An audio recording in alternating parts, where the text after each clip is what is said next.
Students, তোমরা যদি last বেঞ্চে বসো তাহলে তোমাদেরকে লাস্ট বেঞ্চার বলা হবে। কিছু মানুষ তোমাদেরকে এই সুন্দর নামটি দিবে। যখন ক্লাসে কোশ্চেন বুঝতে পারবা না তখন তোমাদেরকে বলা হবে ওয়েস্ট অফ ট্যালেন্ট। আর যখন একটু স্লো হয়ে যাবা জীবনে তখন সোসাইটি থেকে সুন্দর করে তোমাদেরকে একটি ট্যাগ দেওয়া হবে,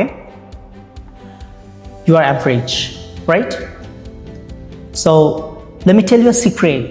পৃথিবীতে যতগুলো বিখ্যাত ব্যক্তি আছে তাদেরকে যদি আমরা দেখি, তাদের কতজনই বা তাদের ক্লাসে টপার ছিলেন।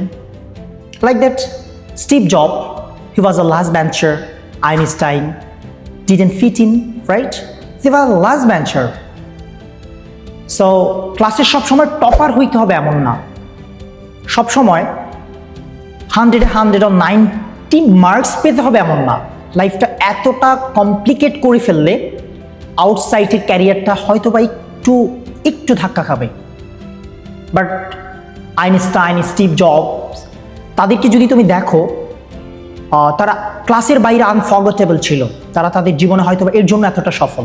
দ্যাট মিনস ক্লাস থেকে যখন বের হবা লাইফটাকে ওইভাবে এক্সপ্লোর করতে হবে যেখানে স্ট্রাগল থাকবে, যেখানে বড় হওয়ার প্রচণ্ড ইচ্ছা শক্তি থাকবে এবং পৃথিবীর সর্বোচ্চ সফলতার চূড়াটা ছুঁয়ে দেখার মতো একটা ক্ষুধা তোমার মাঝে তৈরি হবে।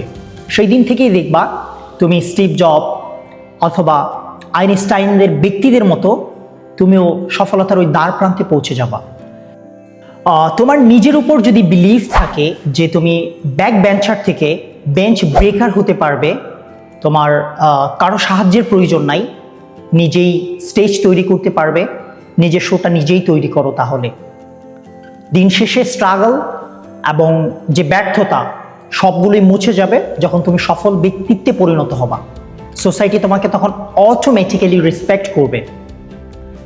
লাস্ট যে কথাটা অবশ্যই মাথায় রাখবে, everyone doubts you before the coach you, so go and rewrite you. নিজেকে তৈরি করো, প্রস্তুত করো, স্ট্রাগল করো। শুধু ক্লাসেই সেরা হলে হবে না, ক্লাসের বাইরেও সেরাদের থেকেও সেরা হতে হবে। নেক্সট ক্লাসে দেখা হবে। Thank you.